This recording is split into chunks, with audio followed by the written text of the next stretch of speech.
And we're going to talk about Sonny Gray on the Randy Karraker Show, presented by DraftKings, where the crown is yours. Matthew Rocchio, Randy Karraker, and a very revealing interview that Sonny Gray, who is unfailingly honest, provided to the St. Louis media last night after the Cardinals lost in San Francisco and were officially eliminated from playoff contention. Katie Wu and Derek Gould both writing about it this morning at their respective sites, Katie at The Athletic, Derek at STLtoday.com.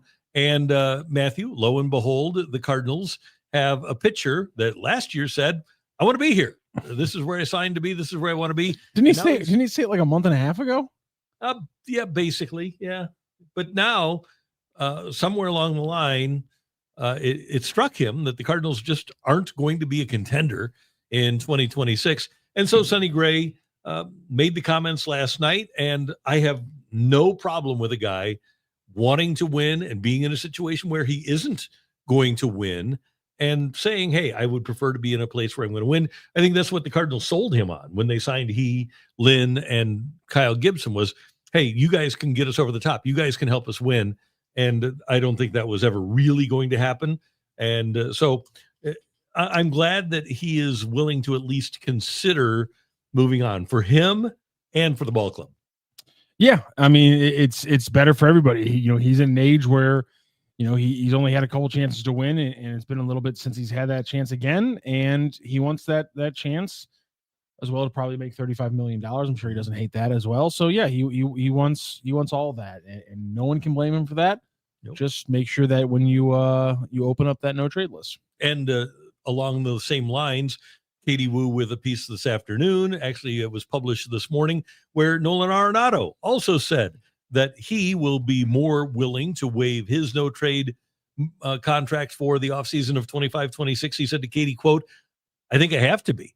That's something that I'll discuss with my agent and my family. I think the discussion I'll have with my agent for sure is the list of teams that he would be willing to go to is different. And so it would seem like the Cardinals would at least have a better opportunity to move those guys, because last year there wasn't much of one, aside from the Houston deal, than they had last offseason. And I think that there will be also broader access to other teams, Matthew, that would be willing to deal with the Cardinals, because really, when you look at the amount of trades that John Mozeliak made with other teams, he dealt with Cleveland, he dealt with Toronto, he dealt to an extent with Andrew Friedman, and he dealt with Tampa. And there weren't a lot of teams that Mo made lots of deals with. In fact, I had heard from pretty good sources that there were franchises that didn't even hear when they would call him, wouldn't even get return calls.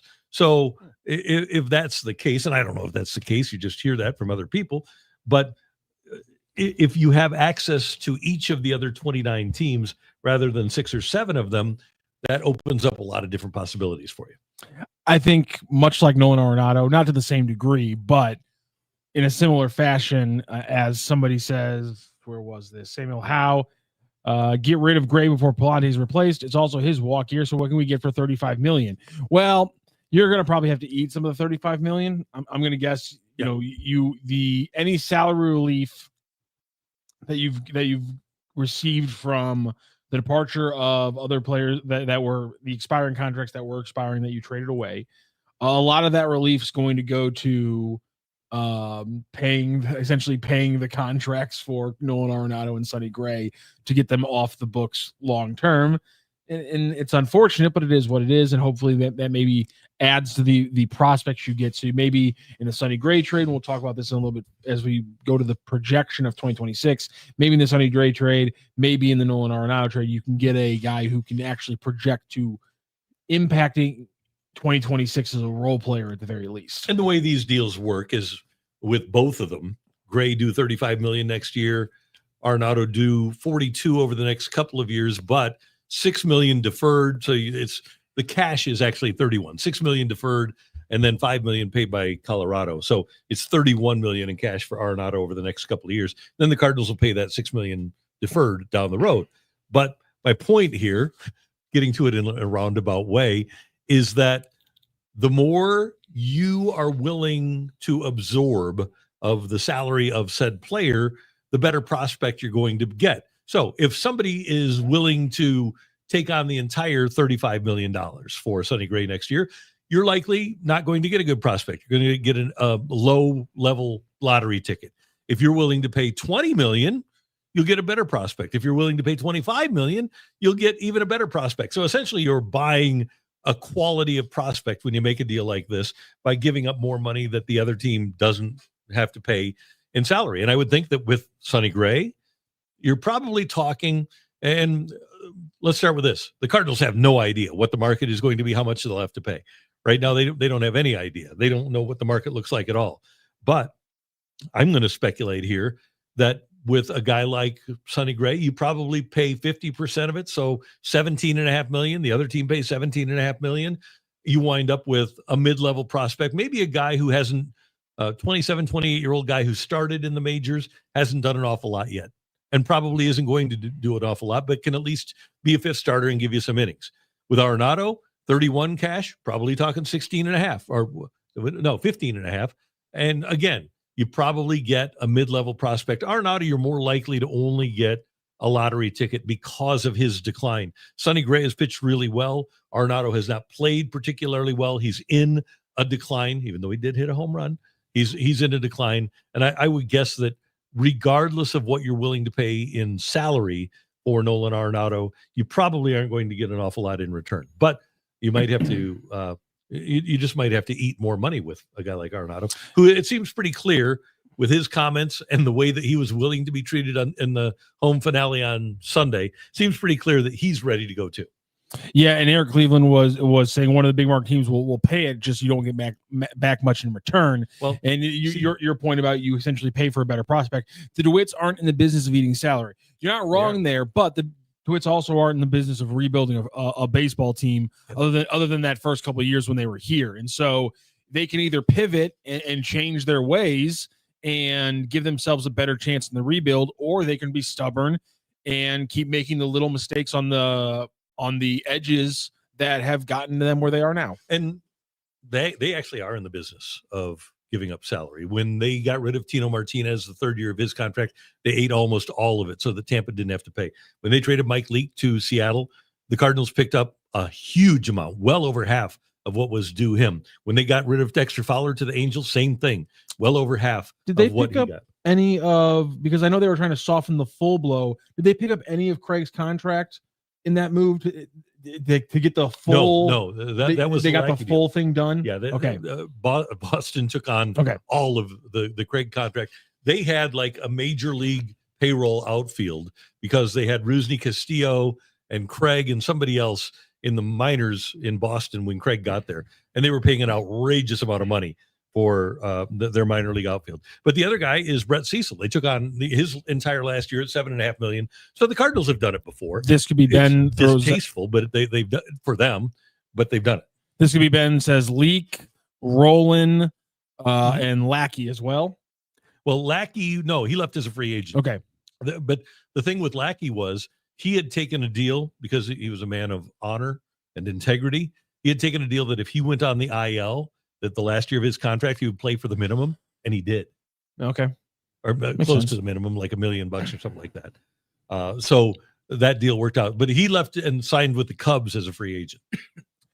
Samuel Howe sent a text here that actually perfectly transitions us to the next chunk of this segment and gives us some stuff to look at here on the screen. What's wrong with signing Dylan Cease and calling it done on the rebuild? I have no problem with that. Okay, Randy, here's why I think that's a little bit. I think signing Dylan Cease is fine, but the reason why I think that might be a little too much to calling it to saying, well, that's the rebuild done, because let's point out that Dylan Cease is probably $100 million over 5 years. He's only going to turn 30, so you're probably talking more than that. Even 20 million a year sounds a little low. Yeah, that's what I'm thinking. You're probably talking 23, 24. Yeah, even though he's had a bad year. Probably at the age of 30, maybe 7 years. So that's probably not something that's in the realm of reality for the Cardinals. And here's the issue I have with that mindset, and that is, here is, courtesy of our friends over at Baseball Reference, here is the Cardinals' top 20 pitchers. Anybody who's pitched double-digit innings this season. Okay. And it is 20 pitchers. Mhm. And if you look at the total innings, usually every Major League Baseball team has to cover between 1,420 to 1,450 innings in a season. When you look at what the Cardinals have done this year, let's assume the Sonny Gray trade happens. That's who's currently on the roster. Let's take away all those guys. Okay. That leaves us with 575 innings that the Cardinals have to replace in some way, shape, or form going into next season. Because of the lack of quality young arms available, now that they're not in the system, that they're available, I just don't see one pitcher being enough to say this is a 1-year rebuild, because that is a lot of innings you have to cover. A lot of them have to be quality innings because you're getting rid of a lot of starters. Then we're going to talk a little bit about maybe moving a guy like Kyle Leahy, which means you then need to find 81 quality relief innings, that have been crucial for this team going over the last 2 years. So there's just a lot of work here, almost 600 innings. Can you take the lines out again? I can. Give me those I can go right back for you as well. Sorry, yes, sir. Okay, there good.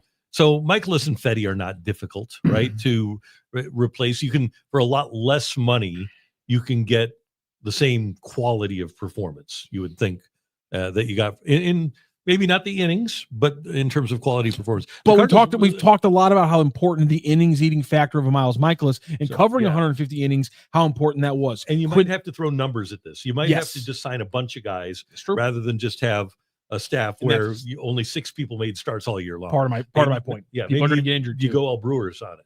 Yeah, and throw 13 or 14 guys to cover those innings. I think the changes in the organization are going to be palpable and dramatic. This is not going to look like a typical John Mozeliak club anymore. I really do think, if you look at the way the Dodgers throw, not the money, but the way they throw a group of pitchers at covering an entire season, or look at the way the Rays throw a group of pitchers. Look at any franchise that is run by somebody from the Tampa Bay Andrew Friedman tree, and they're all pretty much the same. And I think the Cardinals are going to wind up being that way. I would think that they'll probably go into the season planning on using 10, 12, 13 starting pitchers rather than planning on using 5. That will be one of the things they do. And I think the other thing they'll do is more like Tampa and not like the Dodgers. I don't think that those numbers of pitchers are going to cost a tremendous amount. And that's obviously the way to get there. My issue with that plan, not an issue with it, just the sad reality of that plan is that you can't do it with a bunch of guys that you have control or that have the potential that you wanted in your organization for long term. All those guys are injured. All those guys are working back. So, like, do you give a guy like Ishan Hernandez? I always forget his last name. You give a guy like Ishan Hernandez, who's pitched so well in Double-A and has shown that he's got the stuff to move up, but maybe he needs time in Triple-A, and we've seen that. Do they give a guy like him a chance in spring training? Because, to your point, they're going to need 6 or 7 arms because you got to replace a lot of innings, and you got to have maybe some of those arms in a rebuilding year that could potentially impact post-lockout and the roster construction then. The way it's going to work. I wish Takoa Roby was healthy. Yeah, I do too. And so does Holly. But if this was I think the way it's going to work, my understanding is the pitchers are going to tell the Cardinals when they're ready to go to the major leagues. They're going to produce enough at the minor league level so that the Cardinals will say, okay, you are ready to come up. And that's how I believe it's going to work with the franchise under the leadership of Chaim Bloom. I don't think that you'll have guys to make a position player comparison. You aren't going to have a guy like Jordan Walker come up because he hadn't told the Cardinals with his minor league performance in Triple-A that he was ready to come up. So my guess is that with these pitchers like Doyle or Motts or Matthews or any of these young pitchers, my guess is that we'll be able to see when we watch Memphis play whether or not guys are ready to come up. We will get Cooper Zerbe back. We got a text there. I think, did he have Tommy John? Grant, he had Tommy John in April of this year. Yeah. So he should be back. That's a year now. and you should be getting him back. Tekoa Roby, you won't be getting him back until midseason next year, and then it's all about ramp up and things like that. So he's pretty much out of the range there. Samuel House says Thompson, Quinn, Leahy, Henderson got the innings covered. Again, you're talking about a majority Double-A pitcher making the jump. Thompson, he wasn't even in the cards this year. I don't know how you're leaning on him for 80 innings next year. Quinn Matthews. I'm glad people brought him up. I knew people would bring him up. So here's the thing with Quinn Matthews. 99 innings to 120 innings in his 2 years at Stanford. Mm-hmm. Just for context. He then goes 140 total innings across high A through or rookie ball up through Double-A 2 years ago, 140 innings.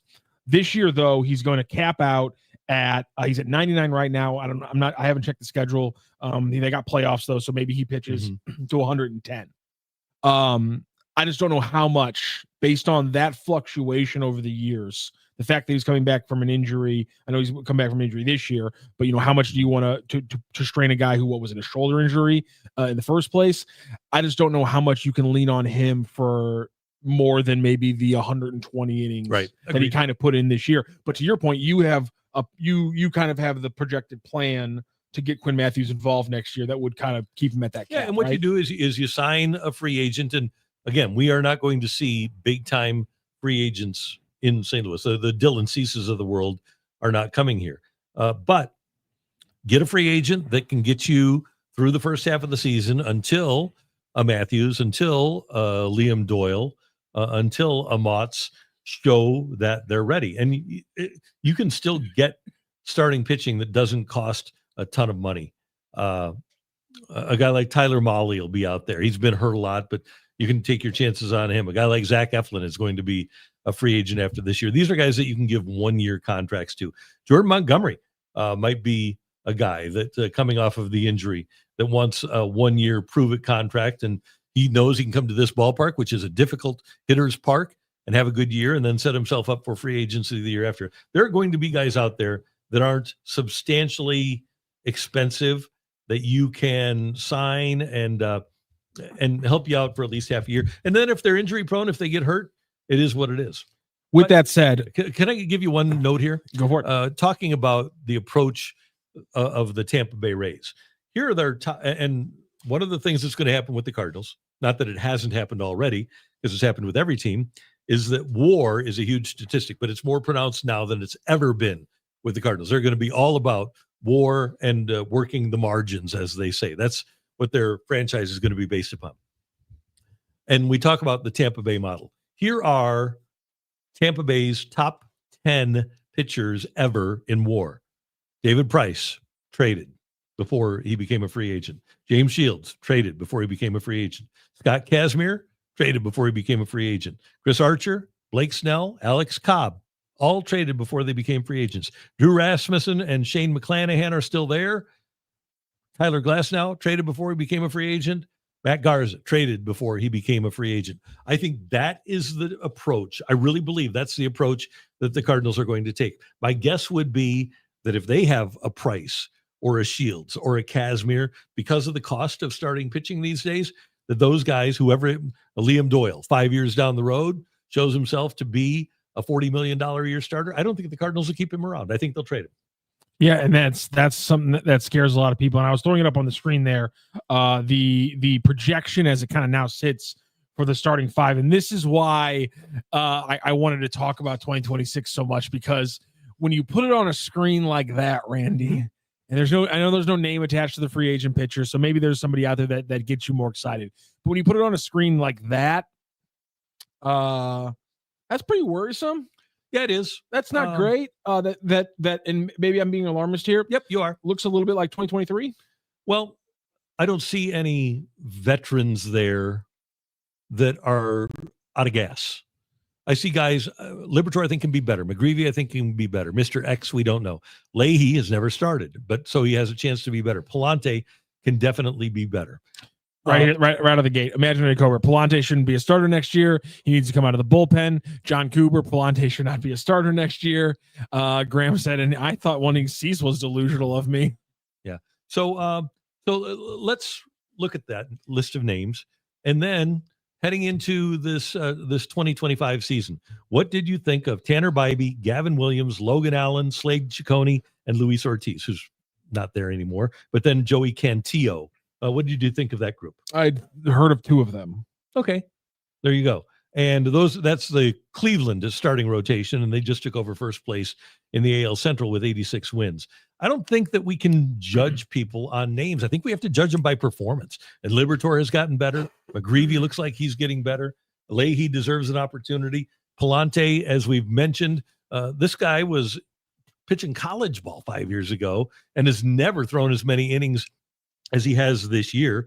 We've seen, because he did it last year and he did it earlier this year, that he has the ability to be that guy. Now the question is, can he do what it takes physically over this offseason to build up the physical stamina to be able to pitch in late August and September? That's the biggest question I have about Palante. It has nothing to do with his stuff or his ability. When you look at Matthew Liberatore or Michael McGreevy having to be top three options for you across the full season, do they have the stuff to be top three options? Do they have the stuff to be Liberatore a 2 and a 3? Yeah, Liberatore does. I have seen nothing.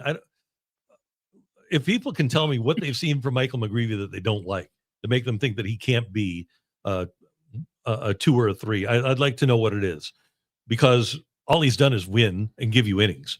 So I have no problem with McGreevy right now. And let's keep in mind that this is, again, going to be about growth. The expectation to win in 26 is not there. Shouldn't be. No, it's not. The expectation is to have that group of pitchers and a group that's in the minors get better and become more established and hopefully rise to the level, especially guys like Doyle and guys like Matthews, rise to the level of being a number one pitcher. The Cardinals don't have any illusions about being a pennant contender in 2026. If they get there, great, but that is not the plan. The plan is to continue to develop a franchise that they hope can get back to the consistency that they showed in the early part of the last decade when they went to the NLCS in 2011 and 2012 and 2013 and 2014. That's what they're looking for. Now, are they going to be able to do it? I don't know, but that's what their hope is. And they only think they can do that through developing from within and not trying to build a team with a bunch of free agents. I wonder how soon after December 1st, DraftKings puts out its over-under for teams. Yeah, I would think afterwards. After the winter meetings. Yeah. So mid-December, you've got the winter meetings. I would think that if it's maybe the first of the year, January. Anything higher than like 75 and a half. It was 76 and a half this year. It was 76 and a half this year. Oh, damn. It's going to be like 73 and a half next year then.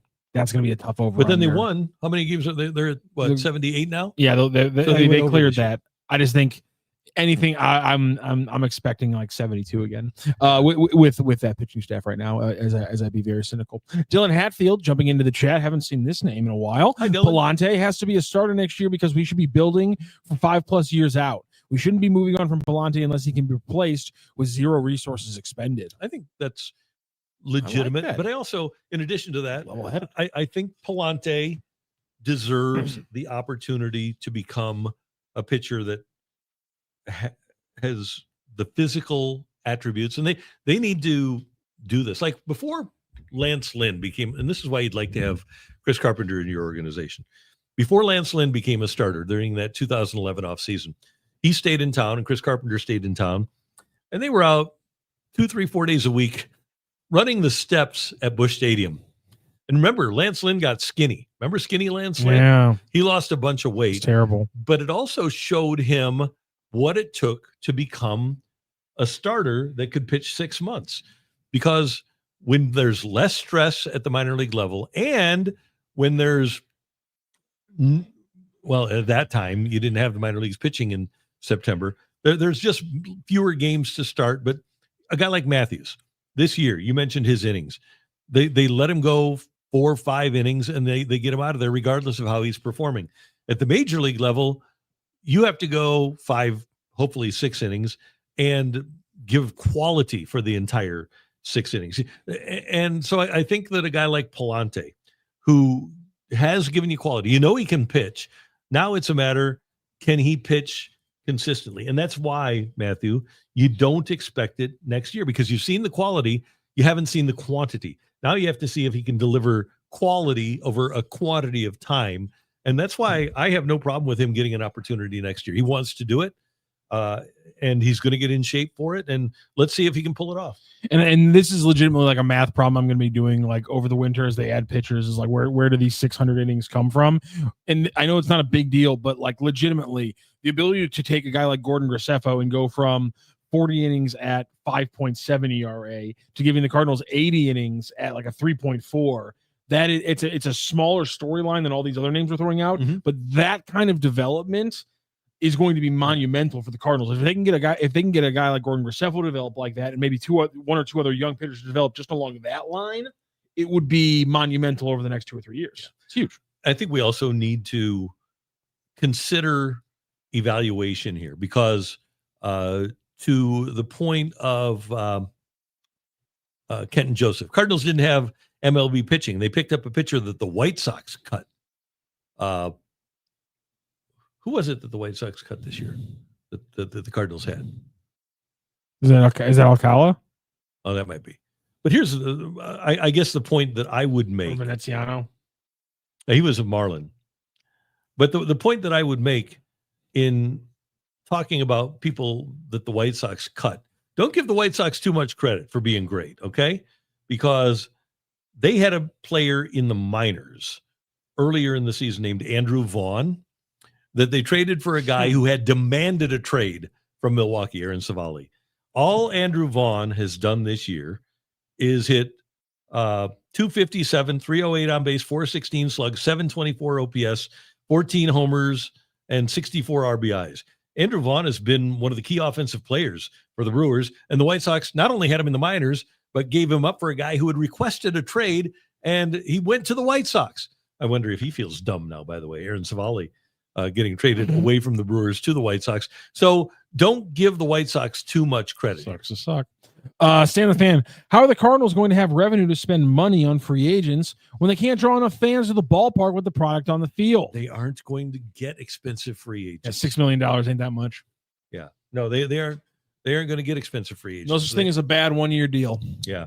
Don't, and especially if they do move Arenado and Gray, and let's just take that $66 million and assume that the Cardinals are paying 33 of it. That even if they pay 33 of it, they still have 33 that they spent this year that they won't have to spend next year. Now, will the payroll go down? Likely, because you won't have Michaelis either. You won't have Fetty for the entire year. Helsley was making $8 million. So the likelihood is that the payroll is going to go down, but don't think the Cardinals are playing in deep waters in terms of free agency. That's not the way this is going to work. There are going to be dramatic changes in the organization and with the on-field roster. But the dramatic changes are not going to include signing a Dylan Cease or going out and getting a Nick Castellanos, unless you get him in a trade for Nolan Arenado. But those are not going to be moves, those big $20, $25 million moves, not going to be moves that the Cardinals are making this coming off season. For example, I know he got hurt this year, but until he got hurt, he was pitching great. Griffin Canning with the Mets. Mm-hmm. First of all, that's the Mets. They'll spend some money, not like they not like maybe the Dodgers, but still, $4.25 million. That was the 1-year deal he signed with the Mets this year, and before he ended up starting 16 games for them by June. Before and he was pitching well, and he was pitching very well. Hammered the Cardinals, right? Like a 3 point. I just had it in front of me. What was it? A 3.1, 3.7 ERA. So I mean, and that was for $4.25 million. So like that's a deal that the Cardinals could make 3 of, and that's how you cover the innings, and that's how you're a watchable baseball team. That's $15-16 million, and it's all 1-year deals, which means that if they pitch really well and they're healthy, you can trade them for now other darts to throw at the dartboard at the trade deadline, which is always a good thing to do. Yeah. Joe Cooper, will Marmol get a 2-year extension on Tuesday? He might. That could happen. And Samuel Howe, you're just putting it out there for other teams to get complacent, right? Yeah, that's why I'm putting it out there, so that other teams. Do they bring Helsley back on a cheap 1-year deal? I think that the Cardinals probably are looking at Swanson, O'Brien, maybe Graceffo as their closer next year. I think that they feel like they've already been there, done that with Ryan Helsley. They already discussed a long-term contract with him last year, and he wasn't amenable to that. So I think that Helsley's probably going to wind up somewhere else in 2026. He's not going to sign anywhere for $2 million like Phil Maton did. No, and you know what? That's another thing we haven't gotten to really talk about. When we're talking about rebuilding the entire pitching staff, and I mentioned it already, but when you move Kyle Leahy, you need him to be a good starter, and then you also need to replace his relief inning. So like that alone is a swing of the bat in the first place. Well, you got Ryan Fernandez. That alone is a swing of the bat in the first place, and so they're going to have to find another relief pitcher. How about Graceffo? And that's the thing. That's where maybe the 40 innings from Graceffo becomes a monstrous thing. Because first of all, I would be okay. I think Swanson has proven that he could be Kyle Leahy. But then you need more another relief man or another setup man kind of profile. Because with Swanson, I mean, how many times did he go 2 innings or 1 and 2/3 this year without losing power, without losing velocity? And he's a big guy, so you think maybe he's got the ability maybe to hold up to those 80 appearances that Kyle Leahy had to go through this year. I like Swanson as my closer better than I like O'Brien. That makes sense. And O'Brien, and I think we all have different tastes for the closer, and O'Brien has been good, but O'Brien's never been durable, and Swanson has, and that's the one difference I see in those two. And that's I like the durability. I know closer is important, but I really value that versatile middle reliever that has been so crucial for the Cardinals whenever they've been a good team. And they've overused them, and hopefully they didn't overuse Leahy to a bad point for his career this year. But I mean, that's, in my opinion, that's such a weapon. And obviously, you're right. Having the closer and having the 9th inning, those last 3 outs, they're different, but and so you need to lock them away. Let's get this from Stan the Fan up there. Better question. What free agents wanting to win like Gray are going to sign with a team in the middle of a rebuild? Great question. Yeah, and you aren't probably going to get the guys that want to win. And the guys that want to win and are capable of winning probably going to wind up with the Dodgers or the Yankees or the Mets. Yeah. The guys that want to win and are capable of it are probably not coming to middle market. So this morning with Jimmy the Cat Hayes, he was trying to prep for his podcast with Holiday and Lynn, and they were going through kind of rebuilding the Cardinals roster for next year. And so Jim was like, I need to find affordable third baseman and 2 starters who are affordable but quality. And I was like, well, we can find the 2 starters. Yeah, exactly. I was like, Jim, we can probably find the 2 starters. So we just talked about how you can find those guys. I'm like, I have no idea where you're going to find an affordable third baseman with over like a 90 OPS. First of all, by the way, we use OPS Plus a lot to talk about the average players. Do you know how many quote unquote average players there are in Major League Baseball when it comes to OPS Plus? How many average to above average hitters there are in Major League Baseball? I would say there's probably 75, 97, but still, you're looking at you get 3.3 per team. Is how that averages out, by the way. I'm just saying, which is very interesting to me. Thank God there's really crappy teams, else we'd have a lot worse overall rosters. But anyhow, Philadelphia, would they move Alec Boehm?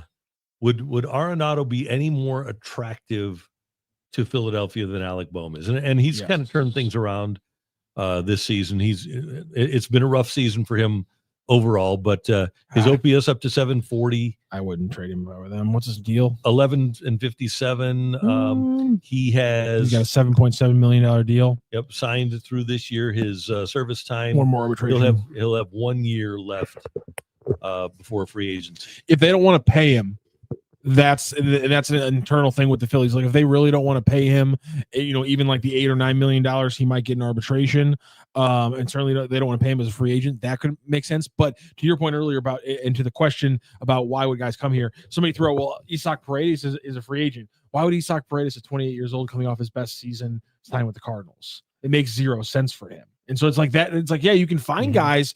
It's like you can find guys who are free agents. Why would they come to the Cardinals? Right. And so, and the way that this has been couched to me is that we're going to be working the margins, which means the Cardinals are going to be looking for inefficiencies that other teams don't see? Do you hate that or like it? No, that's what the Brewers have been doing. Yeah. To your point, that's how the Brewers rebuilt their pitching staff. Guys, the trade they made with the Red Sox and was that for Priester? And things like that. The moves they made on the margins is how they built their pitching staff. This entire conversation we're having about replacing 600 innings, that's the only way you can do it. And that's the way, to your point, until baseball potentially fixes everything here with a cap and a floor in 2027.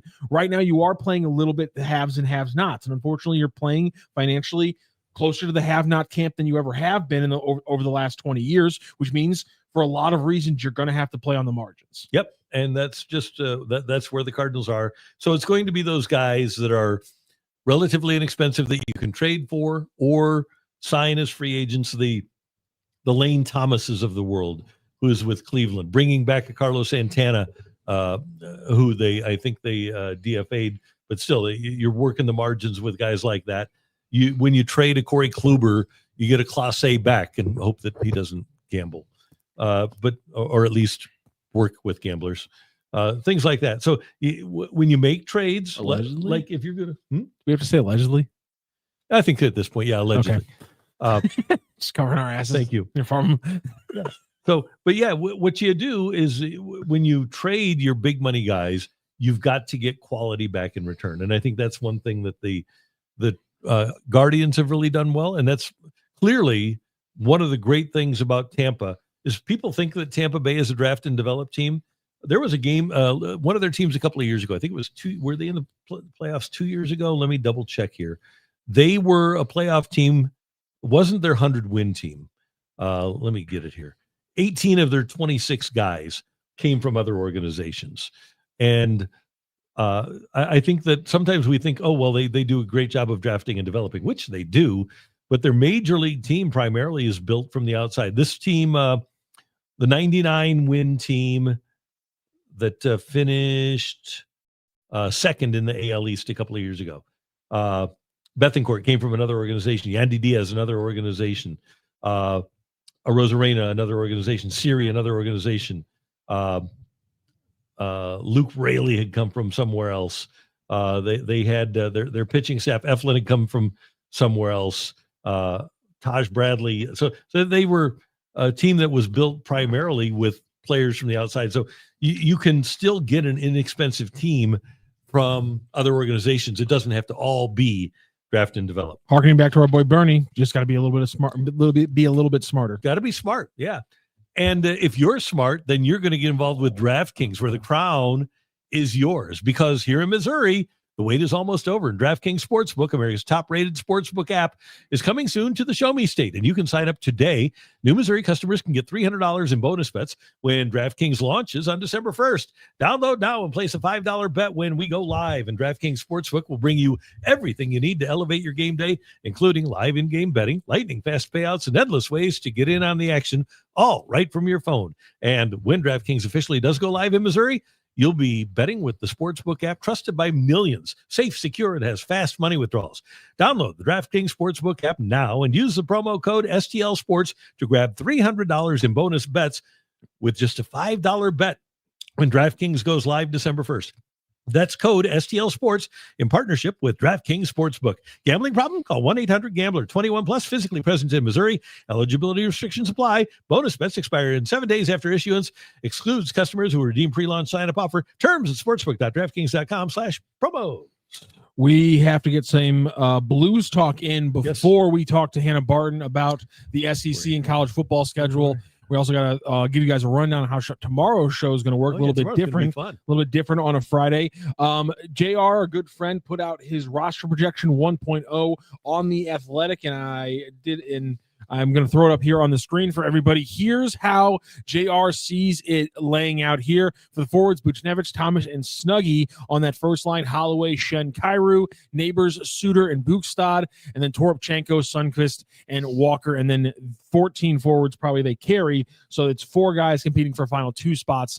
And you see those there at the bottom. Matthew Joseph Alexander Tessier, Carbonneau, the potential rookie, and then Milan Lucic, who has been out with a little bit of a groin injury right now from practice. And then here's the defense layout, unsurprising for the top four. Fowler and Parayko, Broberg and Falk, and then Tucker. And right now Mayu is winning that spot for the right side defenseman. Kessel trying to win a spot somewhere on the lineup. And then, of course, we know where the goalies are going to be. It's going to be Binnington and Hofer. Not a lot of surprises. The big thing that JR did highlight, though, was the potential of Pius Suter to potentially take over the number 2 spot from Shen between Holloway and Kyrou. I think that could absolutely happen. Thing is, Shen and Kyrou and Holloway were so good together last year.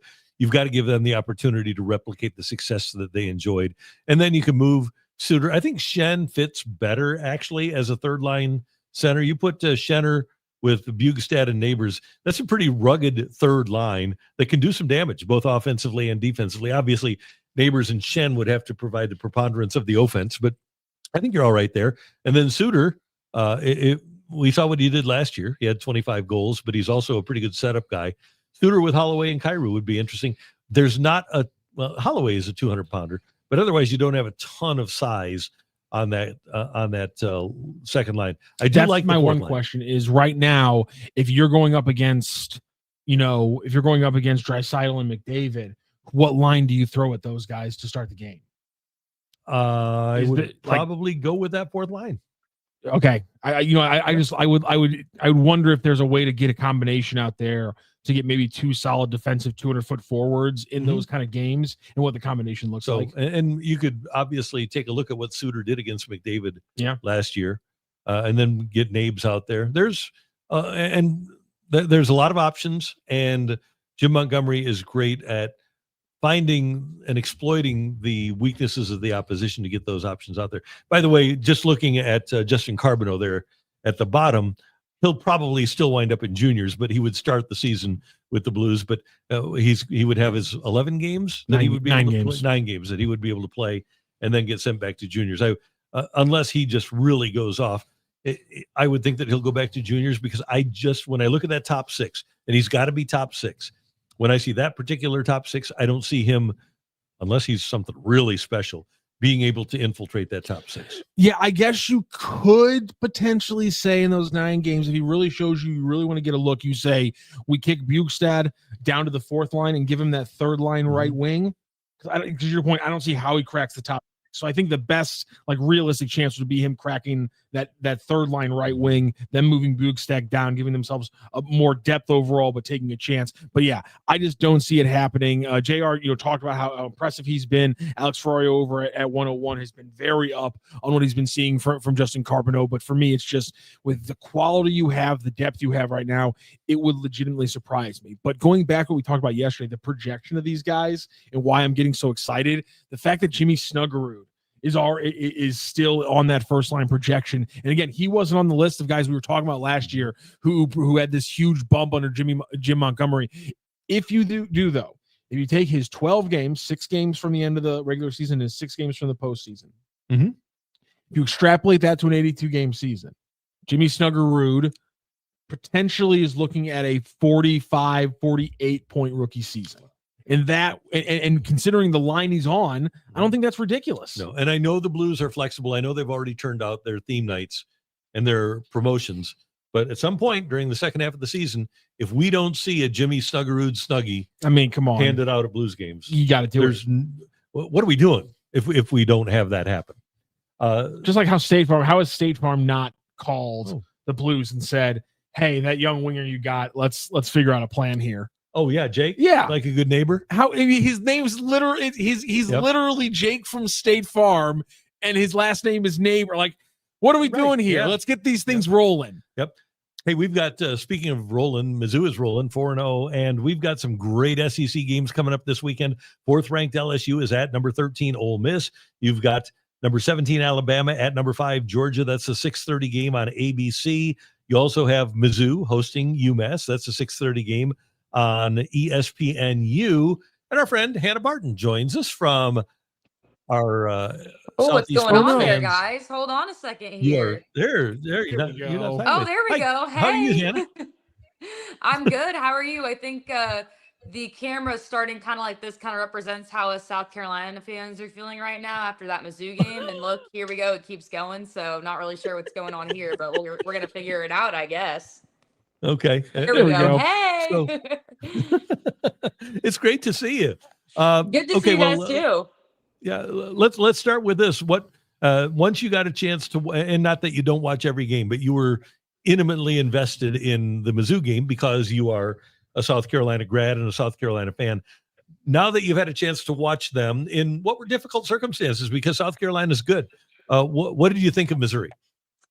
I mean, I was impressed. I think I definitely knew that Amon Hardy was going to be a problem. But I think seeing how much of a problem he really was, and just Mizzou's running game in general, was really, really challenging. I keep picturing this one specific play where a defender literally picked up Amon Hardy, thinking he tagged, almost set him back down on his feet, and he kept running and was able to I think it was either a touchdown or get a first down.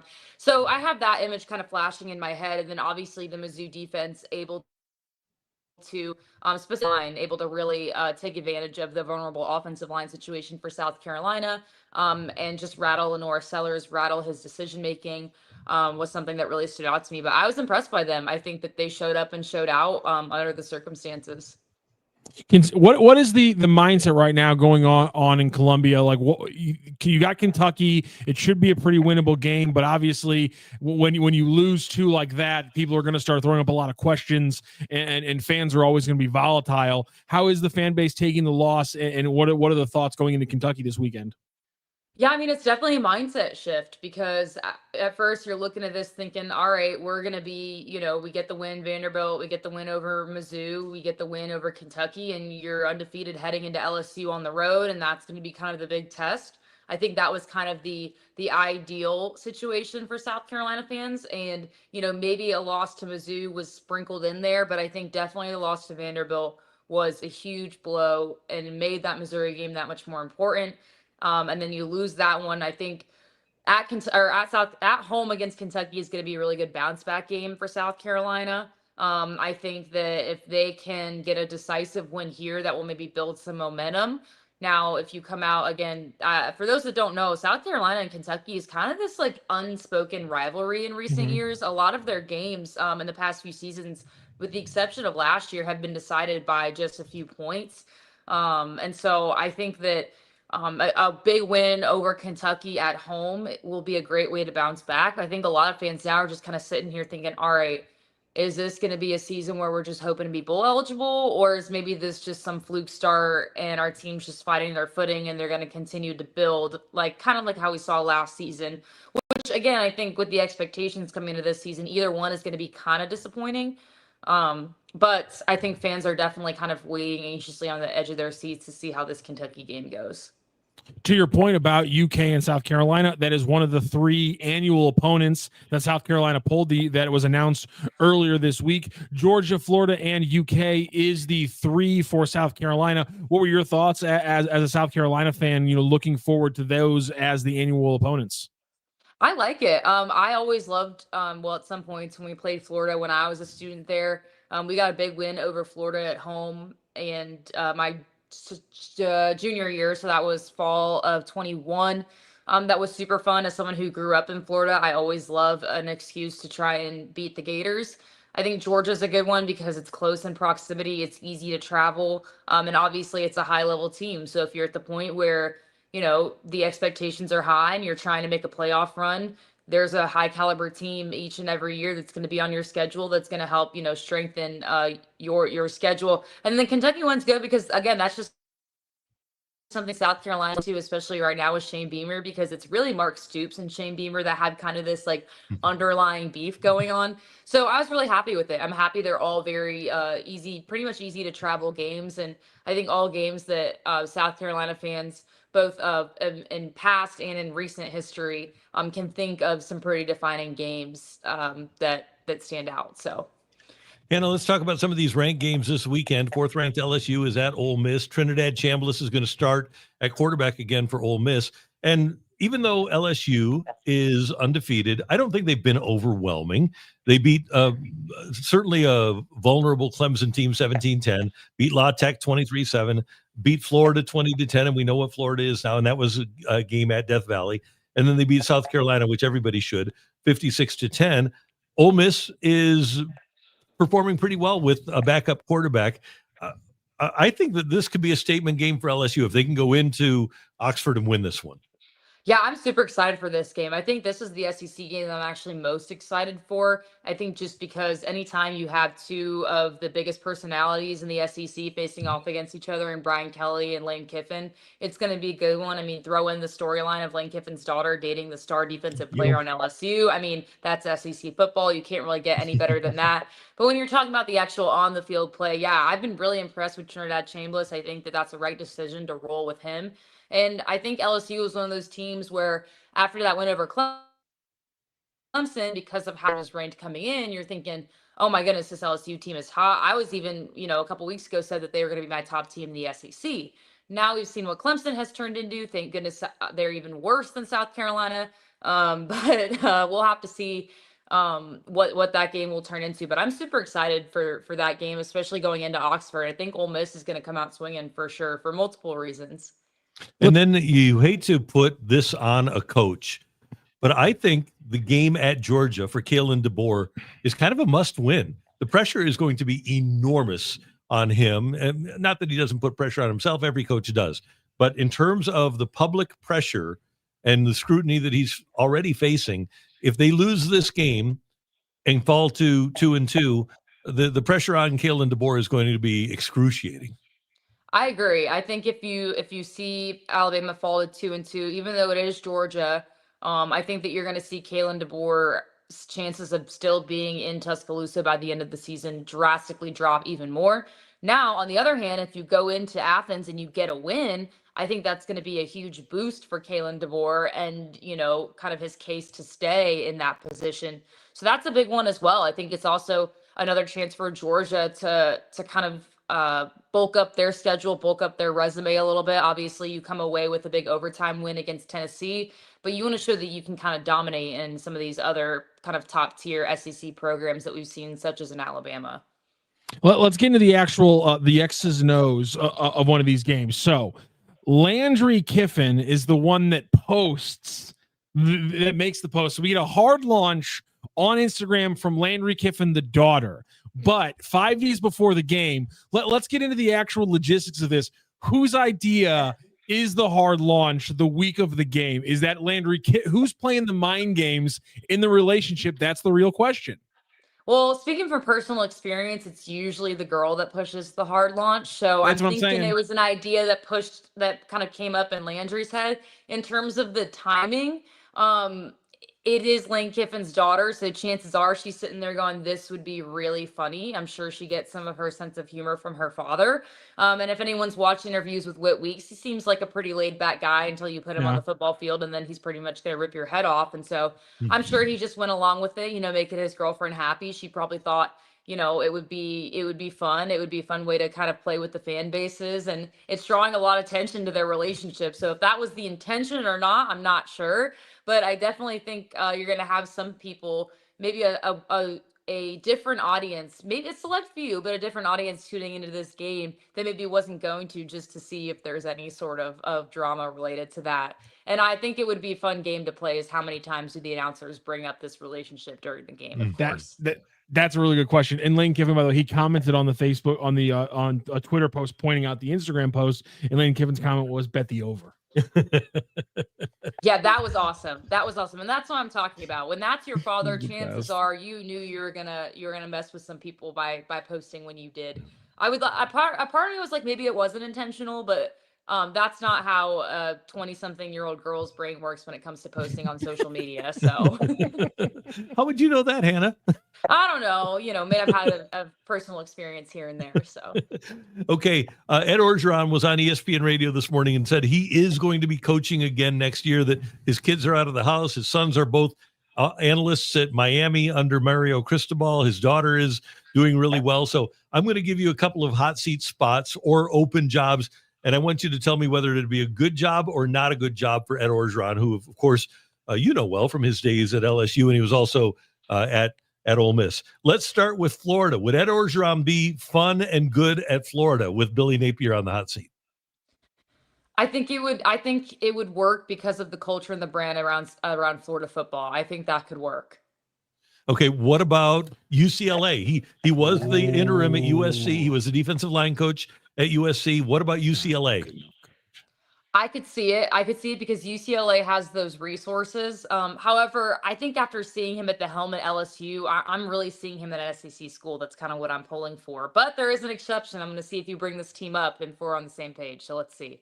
Okay, let me give you a couple more. Trent Dilfer has got to be out at UAB. A non-power 4, but would he be a fit at UAB? Ooh, I like that. Ooh, I think it would obviously be great for their program. But I think if he has the option, I think he's going to go bigger if he can. Okay, and then so that would what if you're gonna do a non-power 4 and you get offered the job? Sonny Cumbie under intense pressure at La Tech. I mean, he's already won at LSU. He's a legend in Louisiana, so why not take the La Tech gig, right? I could see that one. That's maybe one of the few Power 4 teams that I could see him going for. Okay, and then the other one, and I think this makes a ton of sense, Arkansas, where Sam Pittman's in big trouble. I also could see that one as well. The other team that kind of came to my mind was Oklahoma State. Okay, yep. Okay. I think that's a good call. That's kind of the non-SEC program that I was kind of leaning towards. I think because it's not as prominent as a conference, he has a really good chance to come in there and kind of be this big powerhouse, this big personality. So I could see him, and obviously he's filling big personality shoes at Oklahoma State. So I could see him going and joining them down there in Oklahoma. A great line by Ed Orgeron this morning on ESPN Radio, by the way, talking about NIL. He said, "You used to have to go through the back door when you carried the money, and now you can go in through the front door." Yeah, he'll end up somewhere for sure. He'll end up somewhere for sure. Oh yeah, he's got to. All right, are you going to be watching Mizzou? And you don't have to watch Mizzou and UMass if you don't you're want fine.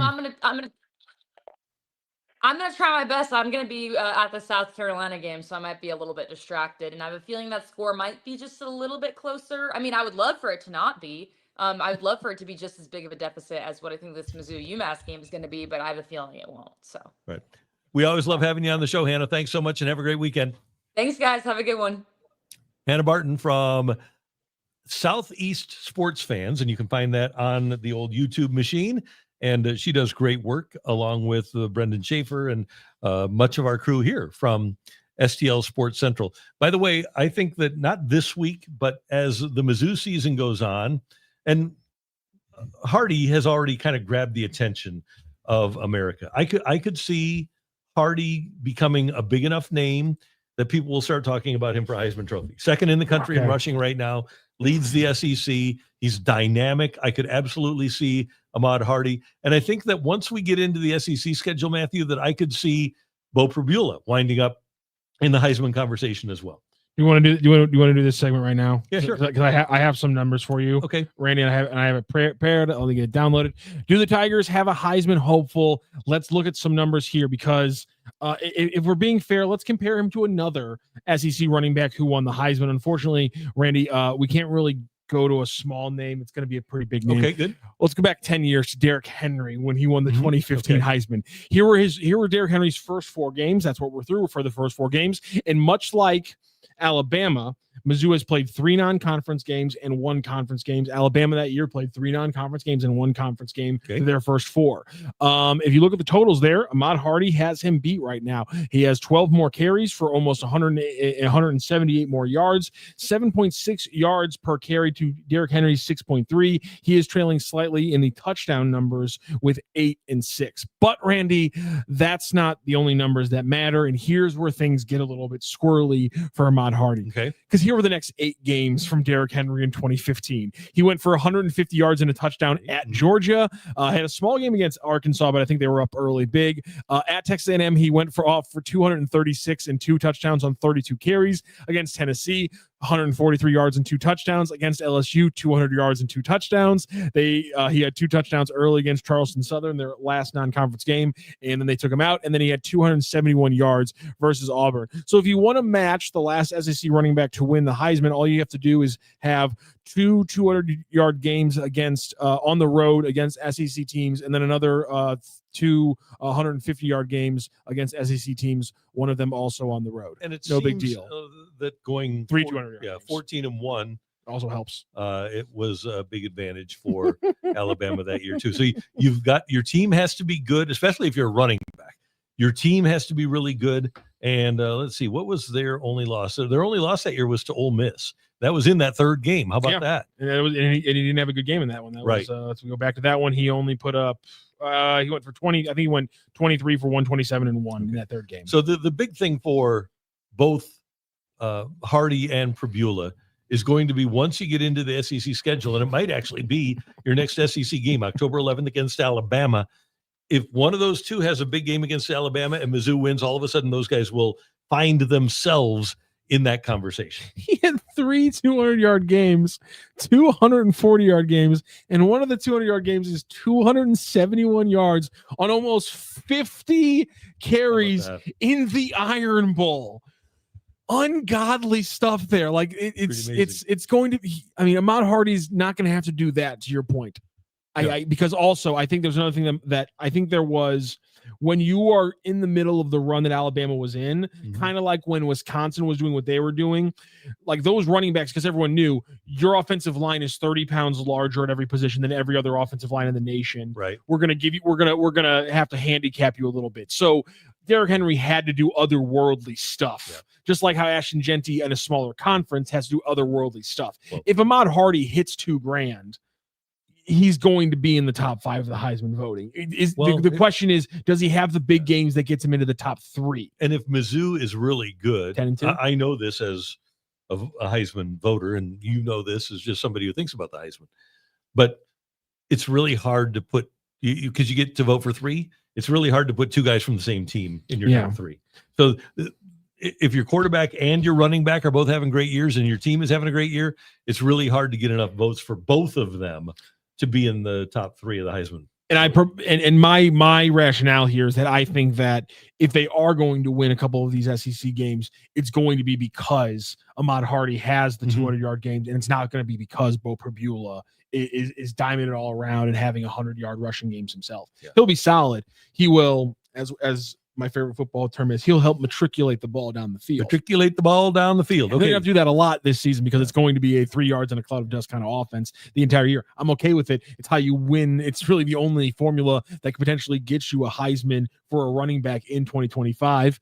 And maybe we can follow the formula. Okay, let's get to just a couple of chats before we go away. Deadly St. Louis, where did Sonny go? He did not go anywhere yet. He said that he would be willing to explore waiving his no trade. And with that being the case, the Cardinals say that they don't really have any idea at this point what value he might have. They'll know more in 1 to 2 months on the market. I threw out the possibilities, and I think they're legitimate possibilities let me give you some teams. Obviously, it's already been reported that the Giants and the Braves might have interest. And let me throw this out. Sorry, finish what you were going to say. Arizona willing to spend. They won't have Corbin Burns for the first part of next season. They'll have to re-sign Gallen, but Montgomery's no longer going to be on the roster. They traded Merrill Kelly. Arizona might be a spot for him in an indoor ballpark. San Diego, Michael King's a free agent. Yu Darvish is super old. Cease is a free agent. They might be in the market. This is the kind of thing that they do to trade for a guy with 1 year left on his contract. So the Padres, I think, would be in the mix.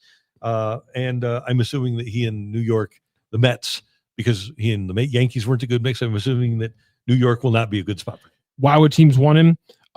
He's going to pitch over 180 innings this year. 200 strikeouts in back-to-back years. Back-to-back years with 200 strikeouts. He's going to lead the National League in strikeout to walk rate, in strikeout per walk. with 5.29, a number that coming before he got to St. Louis, his strikeout per walk was in the like high 2, low 3s. He averaged 5.21 and 5.29 these last 2 years with St. Louis. If he can his starts the last 3 years or 4. Yes, I have 32 starts, 28 starts, 32 starts, 24 starts, 26. I'll give you 5. He's been durable for the last 3 years. If you're a team like the Braves that's had difficulty with keeping people like Sale and Schwellenbach and Strider healthy, if you can plug a guy like Sonny Gray and count on him to give you starts all the time, or even if you're the Giants with Webb and Robbie Ray and you can plug in Gray, have Ray and Gray back to back in a rotation. He doesn't walk people. No, he's a really good guy to have as your number 2. He's a really good number 2 or especially a number 3 starter. So I think that he is a valuable guy. I think there will be a market for him. The big thing that's going to come into play is how much is another team willing to take of that contract, the $35 million that he's due for next year. There's an old adage that there's no such thing as a bad 1-year contract. So maybe teams will be willing to take on that 1 year for a reasonable prospect, pay the $35 million and give up a mid-level guy. There were a couple of other notes that I want to get out there. I think my Tigers would beat Illinois this year. Ghostface Gaming. Yeah, I think you're probably right there. And what was I had another one here I want to get to. Maybe not. Okay. I think we're good. Sorry. No. I think we're good. I agree here with Samuel Howell. I'll miss the annual Battle of Columbias. That's my only takeaway from the SEC annual opponents is Columbia. South Carolina and Mizzou has been played almost every year, maybe every year that they've been in the SEC. Every year. Every year they've been in the SEC. So to take that one away when it has that kind of frequency, that's the one thing that kind of rankles me. But this is the first year we've missed out on Georgia. That's true, and I'm okay with that one. Me too. I also, the only other thing I don't like is I don't like that they leaned on the old Big 12 rivalries or not non-rivalries, because Mizzou and A&M wasn't even a rivalry in the Big 12.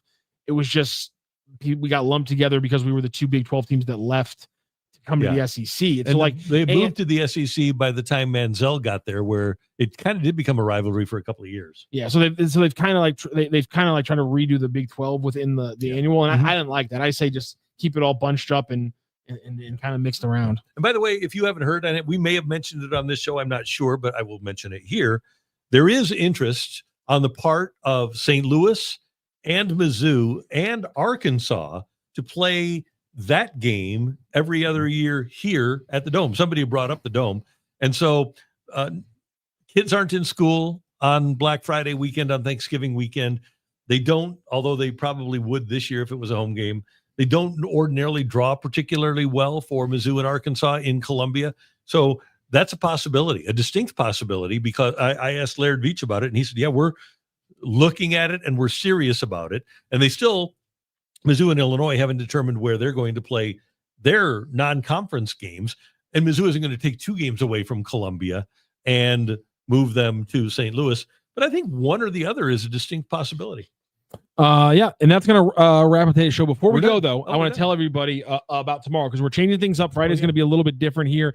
In the afternoon, it's going to be a special presentation of the Randy Karraker Show, because we're going to be doing the Cardinals postgame show tomorrow. So our live show will be the Cardinals postgame show. We'll probably stick around and hit a couple other topics, but later on tomorrow afternoon, then after the Cardinals postgame show, is when you will get our conversation with Bernie Miklasz. Usually that thing goes about 30 or 45 minutes, so you'll certainly have a lot to listen to on your drive home from work on Friday evening, as we post that one a little bit later. And then on Saturday and Sunday, you'll get segments right here on STL Sports Central. You'll get segments from me and Randy. You'll get a Saturday segment from me and Randy talking about college football, and you'll get a Sunday segment from me and Randy talking about your NFL slate for that day. So a little bit of a change up here as we go into the weekend. That's obviously just because of the Cardinals having this weird ass midday game on a freaking Friday at the very end of the year, because that makes a lot of sense and everyone's really happy about it.